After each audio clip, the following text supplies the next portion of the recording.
마태복음 26장 47절입니다. 말씀하실 때에 12 중에 하나인 유다가 왔는데 대제사장들과 백성의 장로들에게 파송된 큰 무리가 칼과 몽치를 가지고 그와 함께 하였더라. 예수를 파는 자가 그들에게 군호를 짜 이르되 내가 입맞추는 자가 그이니 그를 잡으라 한지라. 곧 예수께 나와 랍비여 안녕하시옵나이까 하고 입을 맞추니 예수께서 이르시되 친구여 네가 무엇을 하려 왔는지 행하라 하신데 이에 그들이 나와 예수께 손을 대어 잡는지라. 예수와 함께 있던 자 중에 하나가 손을 펴 칼을 빼어 대제사장의 종을 쳐 그 귀를 떨어뜨리니 이에 예수께서 이르시되 내 칼을 도로 칼집에 꽂으라. 칼을 가지는 자는 다 칼로 망하느니라. 너는 내가 내 아버지께 구하여 지금 12군단 더 되는 천사를 보내시게 할 수 없는 줄로 아느냐.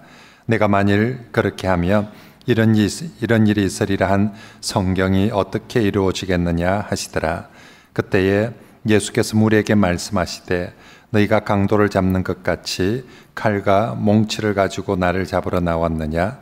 내가 날마다 성전에 앉아 가르쳤으되 너희가 나를 잡지 아니하였도다. 그러나 이렇게 된 것은 다 선지자들의 글을 이루려 함이니라 하시더라. 이에 제자들이 다 예수를 버리고 도망하니라. 아멘. 자, 우리 지난 3주 동안 예수님의 마지막 유월절 그날, 긴 그날이었습니다. 마지막 잡히시기 직전에 사건들을 3주 동안 살펴보았습니다. 배신과 헌신, 그리고 배신과 성찬, 그리고 배신과 기도. 우리 예수님께서는 제자들의 그 많은 여러 배신들 가운데서도 예수님은 그 제자들을 끝까지 사랑하심을 보여주셨습니다. 오늘은 체포와 성취라는 제목으로 예수님의 그 체포되시는 사건을 함께 살펴보고자 합니다. 겟세마네 동산의 마지막 기도가 끝난 후에 가룟 유다가 예수님을 잡기 위해서 큰 무리를 이끌고 겟세마네 동산으로 찾아옵니다. 예수님을 잡는 사람들 입장에서는 백주 대낮에, 그것도 예루살렘 시내에서 예수님을 잡는 것보다 이렇게 어두운 밤에, 그리고 거의 사람들도 없는 겟세마네 동산에서 예수님을 잡는 것이 훨씬 더 유리했을 것입니다. 그때가 유월절 명절인데 그 유월절 명절에 대낮에 예루살렘 시내에서 예수님을 잡았다가는 큰 난리가 났을 텐데, 그래도 그 밤에 잡아서 처리하는 것이 잡는 사람들 입장에서는 훨씬 더 유리했습니다. 아무튼 예수님은 이제 드디어 체포가 되시는데, 문제는, 중요한 것은 예수님은 과연 어떻게 체포되실까? 예수님의 체포되는 모습은, 이제 체포는 기정사실입니다. 체포되어서 십자가에 죽는 것은 이제 기정사실인데 과연 어떤 모습으로 체포될까? 일반 범죄자들처럼 막 도망가다가 경찰이 돼서 추적하고 도망가서 그래서 어쩔 수 없이 체포가 될까? 아니면 비겁자들처럼 어느 한쪽 구석에 숨어 있다가, 동굴 속에 숨어 있다가 발각이 되어서 체포가 될까? 아니면 총칼 들고 저항하다가 마지막 죽기까지 저항하다가 그래서 예수님은 체포가 되어질까?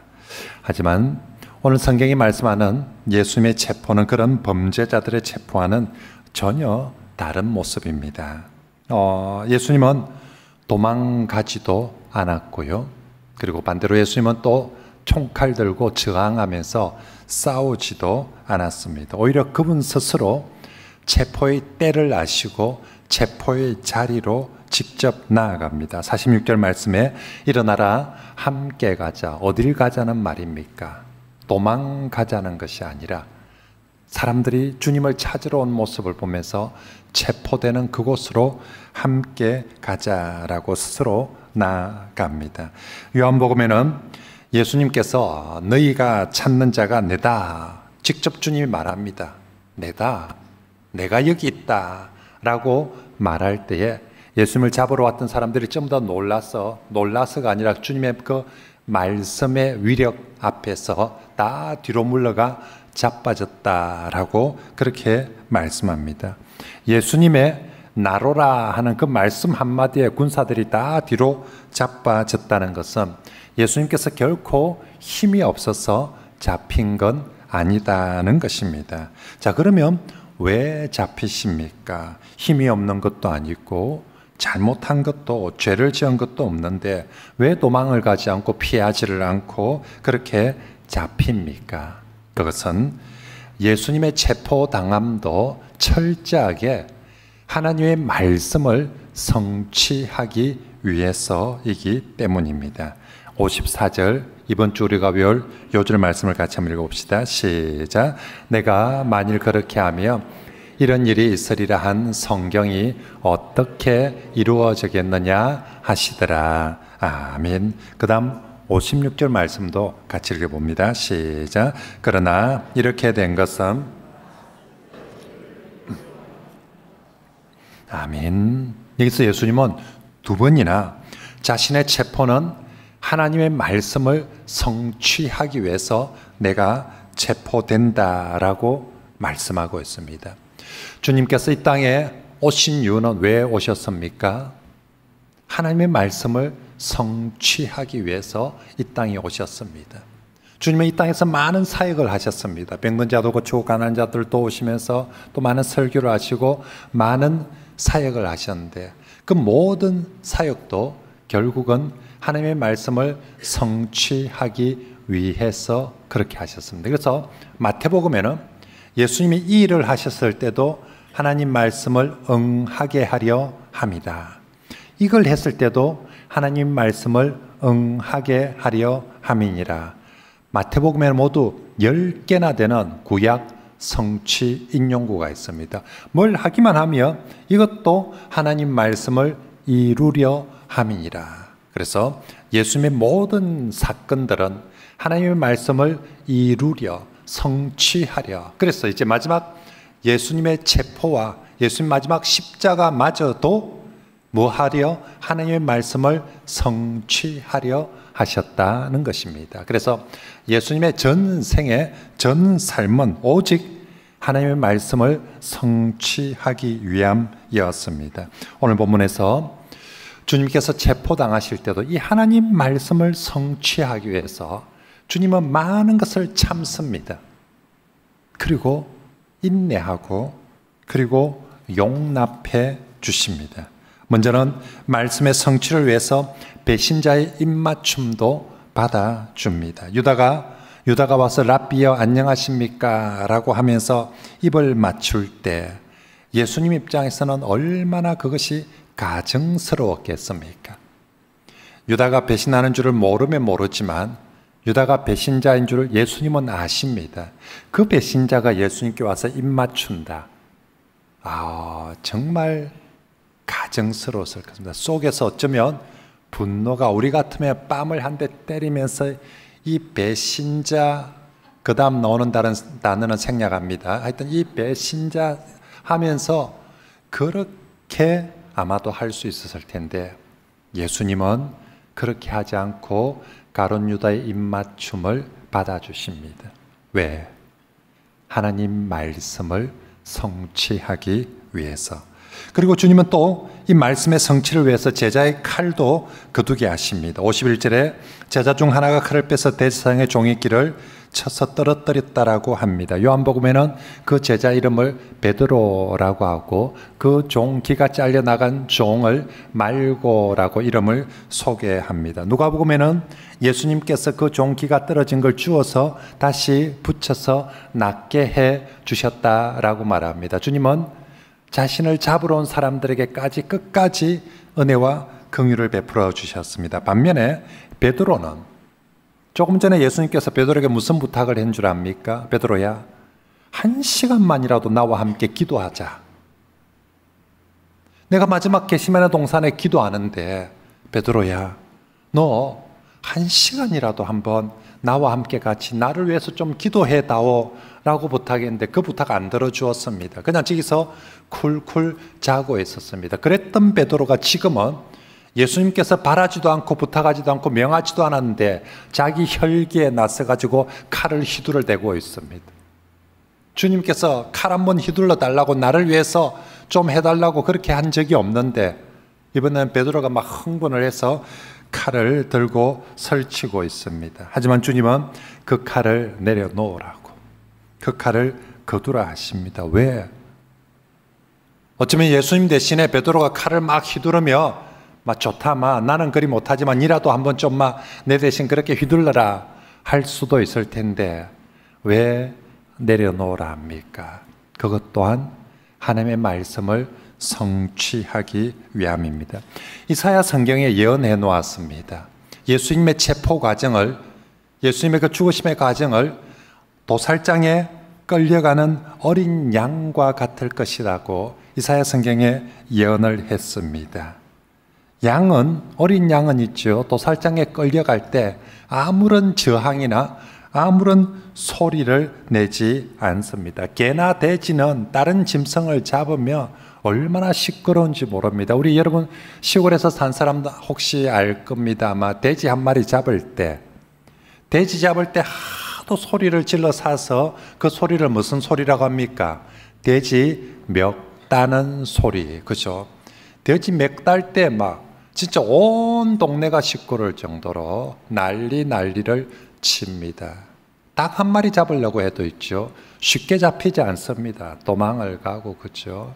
그런데 양은요, 정말 신기하게 자기 잡으려고 죽이려고 하는 데도 있죠. 땅바닥에 눕혀서 제가 중앙아시아 그 키르기스탄에 선교 갔을 때 이제 목사님 왔다고 옛날 전통적인 방식, 옛날 아주 오래전부터 선조들이 양을 잡는 방식을 보여주더라고요. 와, 근데 그 한 40분 동안 양을 잡는데 진짜 양을 딱 눕히는데 양이 자기 죽일 줄 아는데도 손은 도살장에 끌려갈 때 눈에 눈물이 걸성걸성하지 않습니까? 그렇죠? 근데 양은 딱 눕히는데 진짜 하나도 저항을 딱 하고, 그리고 마지막 칼이 목에 딱 들어가는데요. 그때 딱 이 정도 소리 딱 하더니 그냥 목에서 피가 흘러나오는데도 그대로 죽어가더라고요. 와, 순한 양 하던데 살았어도 순한 양일 뿐만 아니라 마지막 죽을 때까지 전혀 저항하지 않고 정말 순한 양으로 죽더라고요. 이사야 성경에 예수 그리스도의 체포되심과 죽으심을 그 어린 양, 순한 양이 죽듯이 그렇게 체포되어 죽을 것이다라고 예언을 했거든요. 그래서 지금 예수님은 어린 양처럼 죽어야 되는데 거기서 칼을 휘두르고 싸우면 이러면 그 어린 양 아니지 않습니까? 그래서 우리 주 예수님은 마지막 잡히실 때도 그 어린 양이 잡혀서 죽음같이 그렇게 끌려가고자 베드로에게 칼을 거두라 하십니다. 또한 주님은 이 말씀을 성취하기 위해서 하늘의 12군단 되는 그 천사도 스스로 포기하십니다. 53절 말씀에 주님은 12군단 더 되는 천사를 동원할 수 있다고 합니다. 로마의 개수 단위에서 한 군단은 6,000명 정도의 군사입니다. 그러니까 12군단 하니까 한 7만 2천 명 정도의 군사인데 땅의 군사가 아니라 하늘의 천군 천사입니다. 어마합니다. 여러분, 로마의 인구 1군단 사령관, 2군단 사령관, 로마가 그 당시 대부분 5군단으로 가장 많을 때는 6군단까지 편성해서 하는데 5군단 사령관, 대부분 그 군단의 사령관들이 훗날 황제가 되는 경우가 많이 있었거든요. 그 군단, 한 군단만 거느려도 어마어마한 권력과 힘이었습니다. 그런데 예수님은 지금 땅의 군단이 아니라 하늘의 12군단을 부를 수 있습니다. 말씀 한마디만 하면 0.1초 안에 그 12군단의 천군 천사들이 와서 지금 예수 그리스도를 잡으러 온 저들을 한순간에 끝내버릴 수 있습니다. 하지만 주님은 그들을 부르지 않습니다. 왜 안 부릅니까? 하나님의 말씀을 성취하기 위해서 그렇습니다. 주님은 지금 자신이 체포되는 바로 이 마지막 순간에도 오직 하나 머릿속에 염두에 두는 것은 하나님의 말씀이 이루어져야 된다. 나의 체포의 과정을 통해서도 하나님의 말씀이 이루어져야 된다. 체포를 당하면서도 자신의 안위, 자신의 생명, 자신의 건강을 염려하는 것이 아니라, 아니면 체포당할 때 자존심 얼마나 상합니까? 그 가룟 유다가 배신의 입맞춤을 할 때 진짜 우리 인간들 같으면 정말 막 분이 막 쏟아 부글부글 올라올 것입니다. 내 분풀이를, 내 감정을 하는 것이 아니라 그 순간에도 하나님의 말씀을 이루고자 합니다. 그래서 56절 끝에 보십시오. 제자들이 다 예수를 버리고 도망하니라. 왜 56절에 이 말씀을 기록을 하고 있습니까? 이 제자들이 도망한 것도 좀 다 누구 말대로 되었다는 것입니까? 예수님의 말씀대로. 좀 전에 예수님이 뭐라고 말씀하셨나요? 너희가 다 나를 버릴 것이다 라고 예언하셨거든요. 그러니까 이것 또한 누구 말씀대로? 예수님 말씀대로. 예수님은 철저하게 하나님 말씀대로 지키고 순종하고, 제자들이 도망한 것조차도, 체포되는 것조차도 전부 다 예수님의 말씀대로 되었다라는 것을 강조합니다. 결국 마태복음이 우리에게 보여주고 소개하고 싶은 것은, 모든 것은, 예수에 대한 모든 것은 하나님의 말씀대로, 주님의 말씀대로 이루어졌음을 보여주는 것입니다. 그러므로 사랑하는 성도 여러분, 지금 우리 주 예수님께서 체포가 되는 과정에서도 그의 가장 중요한 가치는 하나님 말씀을 이루고자 하는 것이었음을 우리도 꼭 기억하고, 우리 삶을 통하여서도 우리에게 가장 중요한 것은 우리를 통해서 하나님의 말씀이 이루어지는 그런 성도들의 삶이 되시길 바랍니다. 성도가 세상 사람들처럼 좀 더 많이 먹고, 좀 더 많이 벌고, 좀 더 많이 가지는 것이 우리의 가치, 우리의 가장 중요한 가치와 목표가 되어서는 안 됩니다. 나를 통해서 하나님의 말씀이, 하나님의 뜻이 이루어지는 것을 최고의 가치로, 내가 얼마나 더 많이 가졌는가를 최고의 가치로 여기는 것이 아니라, 나를 통해서 하나님의 뜻이, 하나님의 말씀이 이루어지는 것을 최고의 가치로 여기고 살아가는 그런 우리 모든 민족교회 성도들이 다 되시길 축복합니다. 정말로 그게 가치 있게 사는 것입니다. 자, 그러면 하나님 말씀이 내 속에서 이루어져야 되는데 어떻게 그 말씀이 성취해 갈 것인가? 내 삶 속에서 어떤 방식으로 하나님 말씀을 성취해 갈 것인가에 대해서 살펴봅니다. 먼저 본문에서 우리 주님이 원하지 않는 방식을 분명히 먼저 말씀합니다. 그것은 하나님의 말씀은 칼로 성취하는 것이 아니다라는 것을 분명하게 보여줍니다. 베드로는 지금 자기 가지고 있는 칼을 휘둘러서 뭔가를 한번 해보려고 합니다. 하지만 주님은 베드로의 칼을 멈추게 합니다. 베드로의 칼을 내리게 합니다. 그리고 베드로에게 한마디 더 합니다. 칼을 사용하는 자는 하나님의 뜻을 못 이룰 뿐만 아니라 그 칼 때문에 망한다라고 말씀합니다. 52절을 같이 읽어봅시다. 시작. 이에 예수께서 이르시되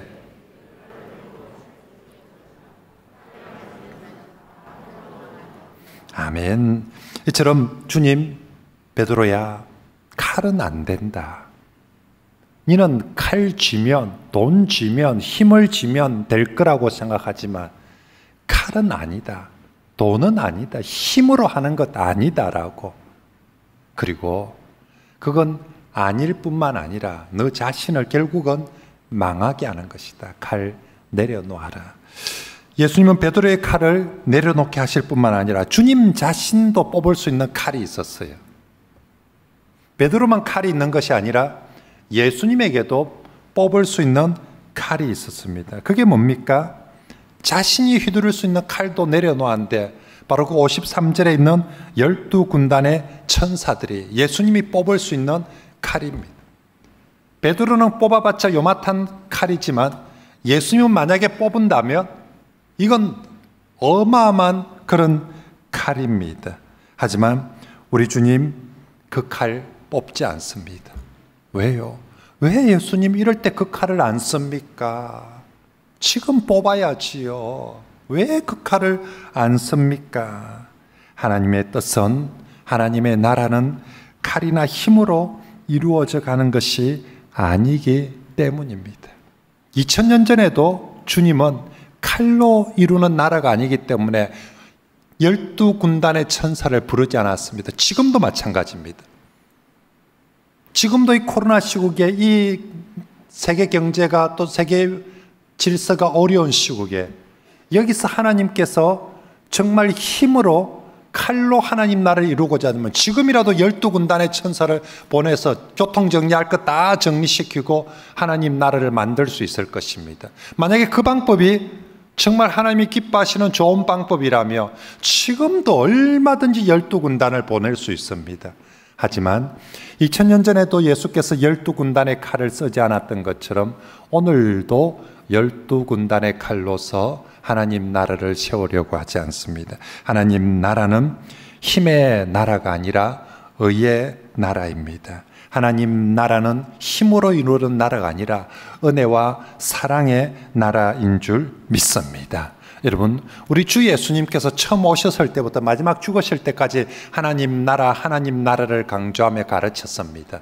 심지어는 사도행전에 넘어가서 부활하시고 나서까지도 하나님 나라를 가르쳤었습니다. 하지만 우리 예수님께서 하나님 나라를 가르치실 때 어디에도 우리에 보고 힘을 길러서 하나님 나라를 이루라고 그렇게 말씀하신 적이 단 한 번도 없습니다. 어디에도 우리 보고 돈 많이 벌어서 성공해가지고 하나님 나라를 확장하고 이루라고 그렇게 말씀한 적이 단 한 번도 없습니다. 돈을 벌어야 된다, 조직을 잘 만들어야 된다, 경영을 잘해야 된다, 그렇게 해서 하나님 나라를 이루라고, 사람들을 많이 모아야 된다, 숫자가 많아야 하나님 나라가 된다, 그렇게 가르쳐 주신 적이 없습니다. 그러므로 사랑하는 성도 여러분, 우리 주님께서 안 된다고 하신 방식을 나는 된다고, 나는 한번 해보겠다라고 그렇게 하지 마시기 바랍니다. 예수님께서 베드로에게 칼 안 된다라고 내려놓았는데 나는 칼로 한번 해볼 겁니다라고, 베드로에게 돈 안 된다라고 내려놓으라는데 나는 돈으로 한번 해볼 겁니다라고, 그런 식으로 하지 말라는 것입니다. 그렇게 주님 앞에서 고접 부려서는 안 됩니다. 나나 자식들이나 어찌하든지 돈 많이 벌어서 성공해서 높은 지위에 올라서 하나님께 영광이 되고 내가 하나님 나라를 한번 이루어 보겠습니다. 예수님 그렇게 가르치지 않았어요. 예수님은 어디 우리 보고 성공해가지고 부자 돼가지고 그래서 하나님 나라를 확장하고 이루라고, 예수님이 그렇게 가르쳐 주지 않았습니다. 예수님은 칼로 안 된다 정도가 아니라 니 자꾸 칼 쓰면 칼로 망할 것이다 라고 경고하십니다. 사람은 자신이 가진 것을 의지하는 경향들이 있습니다. 그래서 칼을 가지면 자기도 모르게 자꾸만 칼을 의지하게 되고요. 돈을 가지면 자꾸만 돈을 의지하게 되고요. 힘을 가지면 자기도 모르게 힘을 의지하게 됩니다. 그렇게 돈이 조금이면 별로 오지 않은데 많으면 의지하게 됩니다. 그렇게 의지하다 보면 은연중에 하나님보다 돈을 신뢰하게 되는 거죠. 은연중에 나도 모르게 하나님보다 힘을 더 믿고 의지하게 됩니다. 그러면 망하는 길이 되는 거죠.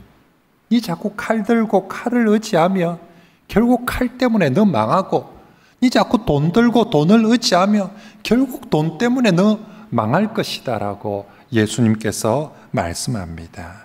결코 망하는 길, 주님이 안 된다 하는 길을 된다고 고집부리지 마시고 주의 말씀대로 순종하시길 바랍니다.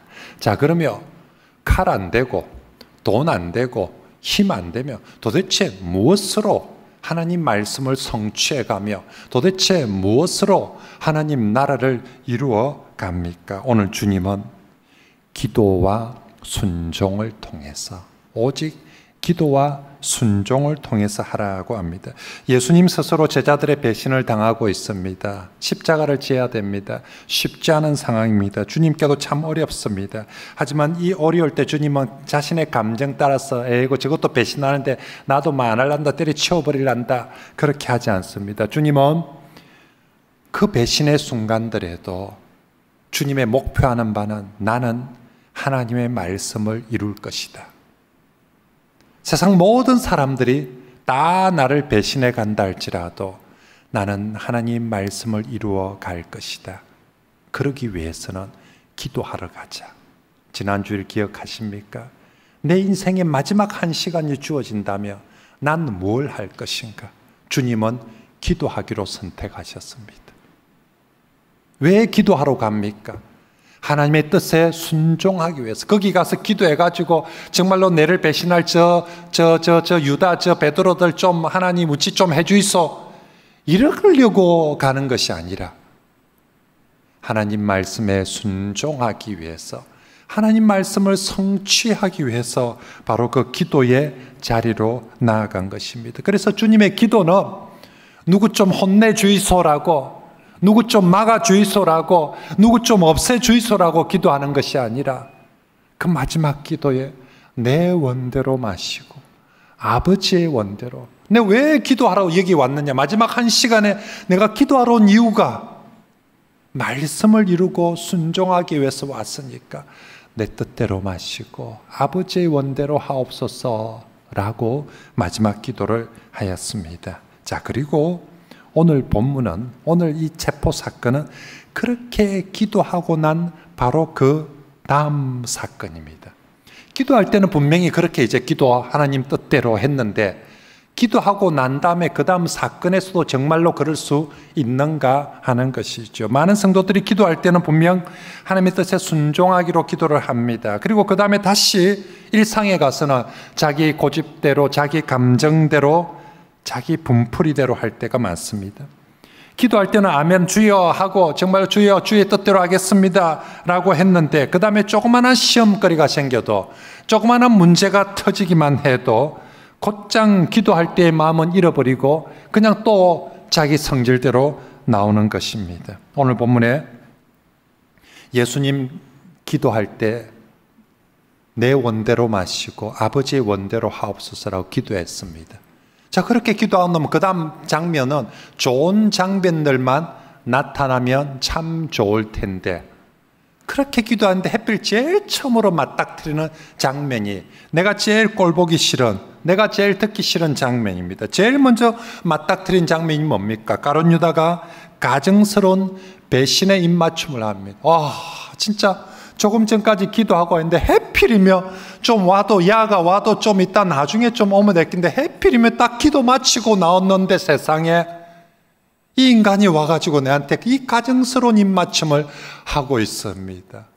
하나님, 왜 해필 이때 오늘 예배 잘 드리고 오늘 말씀 은혜 받고 기도 잘하고 하는데 왜 예배당 문을 딱 나서자마자 그 왼수 같은 인간이 와가지고, 내가 제일 꼴보기 싫어하는 그 인간이, 그리고 내가 제일 보기 싫어하고 듣기 싫어하는 그 내용들을 가지고 내 간을 휘입할 때, 그럴 때 어떻게 합니까?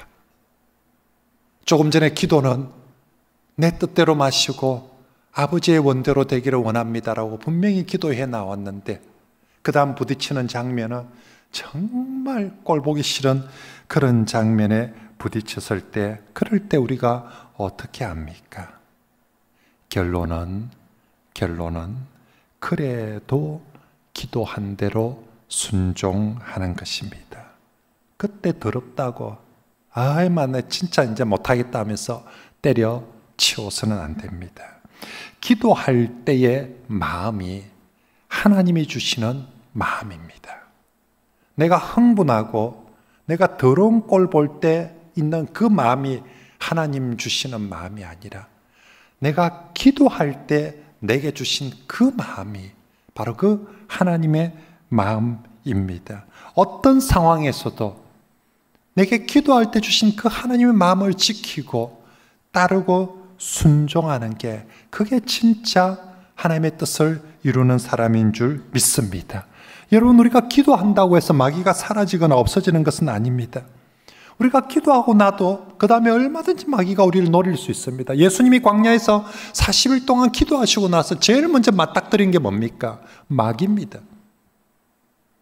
40일을 기도하고 왔는데 좋은 일만 맞닥뜨리는 것이 아니라 마귀가 제일 먼저 맞닥뜨리고 있습니다. 우리 학생들 지금 중고등부 아이들 수련하고 옵니다. 아이들은 은혜 받고 수련 받고 집에 왔는데 집에 와서 제일 먼저 싸우는 사람이 누굽니까? 저것하고 싸우는 거예요.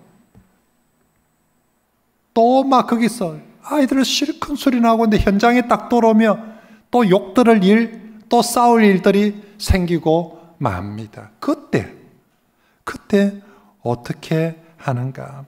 마귀가 주는 시험과 유혹을 따라서 마음이 바뀌거나 우리가 그 하나님 주신 마음을 포기해버리며 그러면 그게 바로 마귀에게 지는 것입니다.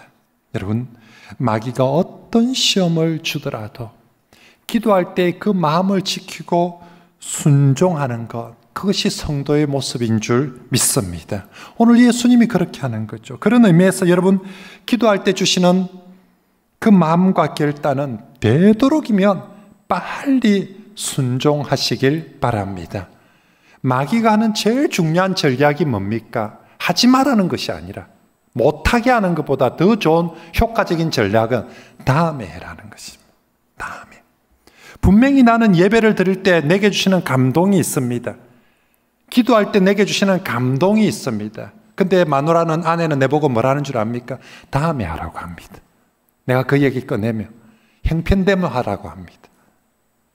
좀 쉬었다가 하라고 합니다. 자꾸만 미루게 하고 그래서 결국은 못하게 하는 경우가 참 많습니다. 그러므로 마귀가 틈타서 방해하기 전에 지체하지 말고 정말로 하나님 주신 감동의 마음에 순종하는 것이 좋습니다. 그렇습니다. 우리 주 예수님 오늘 정말 이 체포의 과정에서조차도 하나님의 뜻을, 하나님 말씀을 이루려고 하는데 우리도 살아가면서 정말 나도 이제는 하나님 말씀을, 하나님의 뜻을 이루며 살아가자, 그렇게 마음을 먹고 결심을 한다면 여러분, 기도할 때 성령께서 주시는 그 마음에 순종하는 훈련을 꼭 하시길 바랍니다. 우리가 있죠, 진실하게 기도하면 틀림없이 기도할 때 성령님께서 내게 뭔가 감동을, 그 마음을 주시거든. 그리고 말씀을 들을 때, 설교를 들을 때, 설교를 들었는데도 아무 뭔가 깨달음이나 감흥이 없다.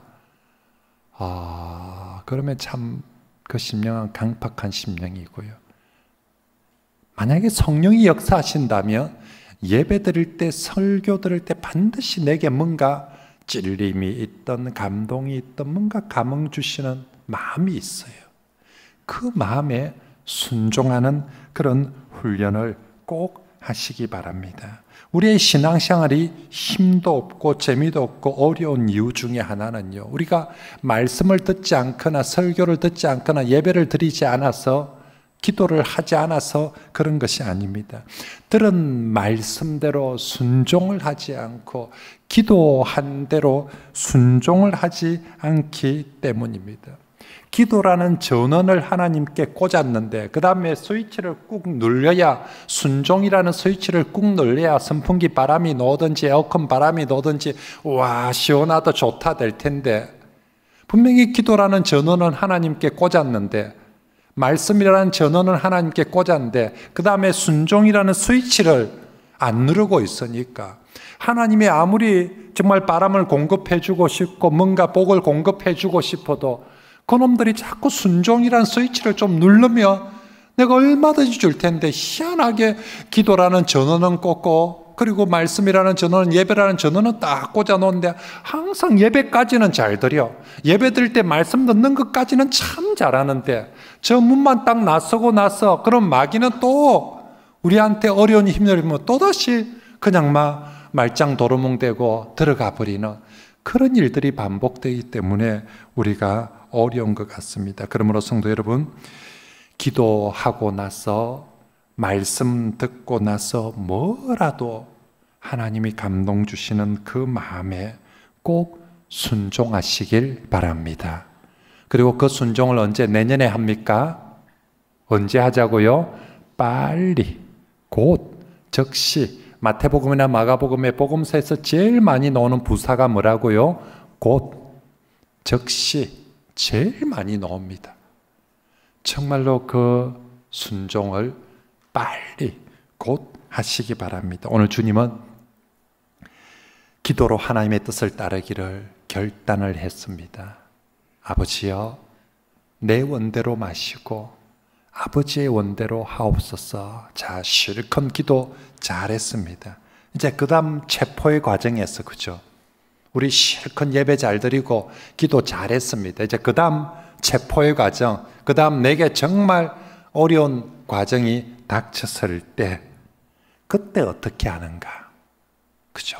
그때도 기도한 대로 순종하시길 바랍니다.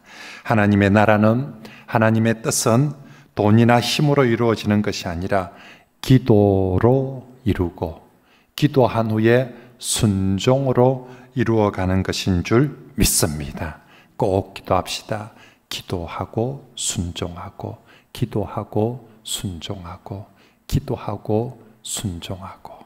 그러면 우리를 통하여서도 하나님의 뜻이 나를 통하여서도 이루어지고, 내가 하나님의 뜻을 이루어갈 때 그것이 곧 나에게 하나님 나라가 실현되고 하나님 나라가 성취되는 복인 줄 믿습니다. 기억합시다. 기도하고 순종하고, 기도하고 순종하고, 이번 한 주간 꼭 그렇게 살아가는 우리 모든 성도들이 다 되시길 축복합니다.